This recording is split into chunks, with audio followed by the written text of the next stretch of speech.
Hola a todos nuestros amigos y amigas de Radio Conexión Vida. Bienvenidos a esta nueva edición de Contextos. El programa de hoy está dedicado a un escritor, crítico y periodista británico, Graham Greene, a propósito de un género literario que en cada cierto tiempo renace y en otros se le olvida un poco. Me refiero al policial y al género de intrigas, ámbito en el que Graham Greene dejó pues un estilo bastante marcado. Ante todo mencionaremos algunos aspectos breves de su vida. Greene nació en el Reino Unido en 1904 y él provino de una familia de buena posición social, descendientes de banqueros, y de hecho su madre, Marion Raymond, fue prima de otro gran escritor reconocido y del que ya hemos hablado aquí en este espacio hace algunas semanas, Robert Louis Stevenson. Desde muy pequeño, Greene padeció de acoso y de bullying escolar, ya que su padre fue el director del colegio donde estudiaba. Y esto lo llevó al futuro escritor desde muy temprana edad a llevar terapia psicológica, y sin embargo pues quedaron algunas secuelas de este episodio, generándole luego una constante depresión. La vida de Graham Greene transcurrió con relativa normalidad hasta cuando, ya siendo un joven, estudia historia en la Universidad Balliol College en Oxford, y en paralelo desde su vida universitaria comienza también a escribir poesía, pero sin mucho éxito, pues este no era el género en el que se desenvolverá luego con más soltura y dominio, ya que su conjunto de poemas que había publicado en 1925 no recibió la crítica que le había esperado. Para este tiempo ya se desempeñaba también como periodista en el diario The Times, con los años se convierte también al catolicismo y para 1929 publica su primera novela, Historia de una cobardía, de mediano éxito, pero que le permite alejarse un breve tiempo del periodismo para dedicarse exclusivamente a la literatura. Sus siguientes publicaciones, sin embargo, no tienen mucho éxito y en este vaivén ejercerá al mismo tiempo el periodismo y la literatura, y así poco a poco irá haciendo crítica literaria y cinematográfica desde el periódico The Spectator. De esta manera, Graham Greene clasificó su obra con los años en dos vertientes: los thrillers, que tenían un fin más comercial y de mayor popularidad, como Nuestro hombre en la Habana o Los comediantes, obras que incluso fueron interpretadas y llevadas al cine, y por otro lado su obra netamente literaria y de mayor peso y consideración, como El poder y la gloria.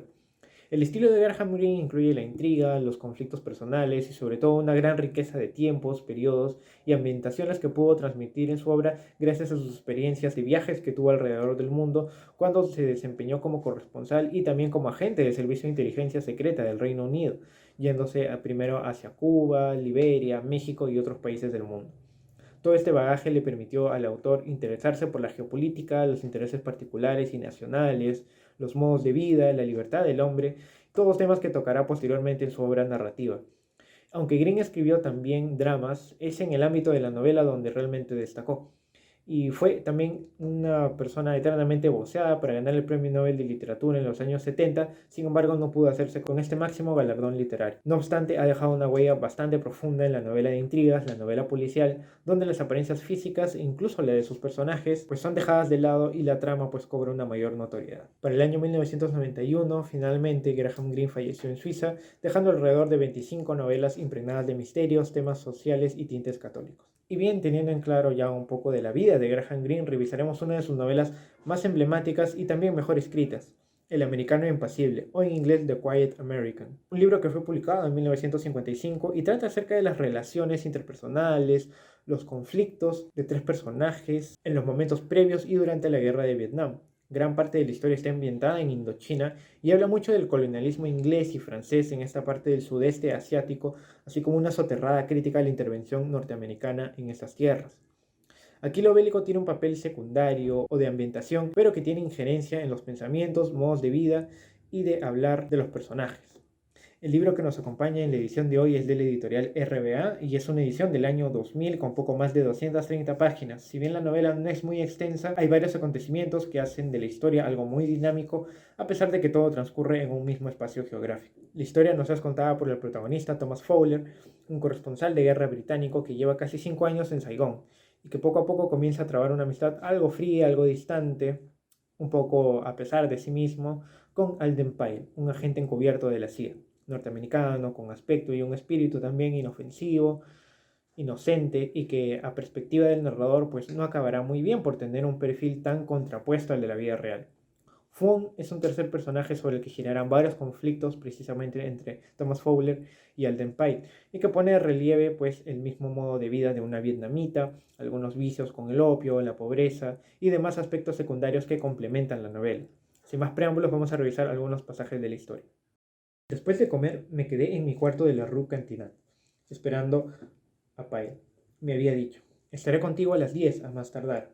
Cuando sonó la medianoche no pude contenerme más y bajé a la calle. En el rellano de la escalera había una cantidad de viejas con pantalones negros sentadas en cuclillas. Como era febrero, supongo que no podían soportar el calor de la cama. Pasó pedaleando lentamente un triciclo de alquiler hacia el río. Se veían las luces encendidas donde habían desembarcado los nuevos aeroplanos norteamericanos. En toda la longitud de la calle no se veían ni rastros de Pyle. Naturalmente, pensé, podría haberse demorado por algún motivo en la legación norteamericana, pero en este caso habría telefoneado al restaurante. Respetaba demasiado esas pequeñas cortesías. Me volví para entrar en mi casa cuando vi a una muchacha que esperaba en la puerta de la calle contigua. No le vi la cara, solamente los pantalones blancos de seda y la larga túnica floreada, pero no por eso dejé de reconocerla. Tantas veces había esperado mi regreso en ese mismo lugar y a esa hora. Fuon, dije. Quiere decir Fénix, pero hoy en día nada es fabuloso y nada resurge de sus cenizas. Antes de que tuviera tiempo de decírmelo, comprendí que esperaba a Pyle. Estamos en las líneas iniciales de la novela y ya nos plantean personajes que desconocemos como Alden Pyle, y en este punto la trama ya tiene avanzada aproximadamente unos 5 meses, por lo que el autor nos obliga en cierta manera a seguir para conocer quién es Pyle, qué ha ocurrido con él y por qué está tan preocupado nuestro protagonista Thomas Fowler. El ambiente tiene lo básico, un cuarto, la compañía de una mujer vietnamita, Phuong, y también un mismo conflicto, ¿no? Un interrogante. Y será el punto de partida para indagar qué labor y qué rol tiene cada uno en medio de Saigón, en el sudeste asiático de Indochina, previo al estallido de la guerra de Vietnam, los comunistas y la injerencia de los Estados Unidos.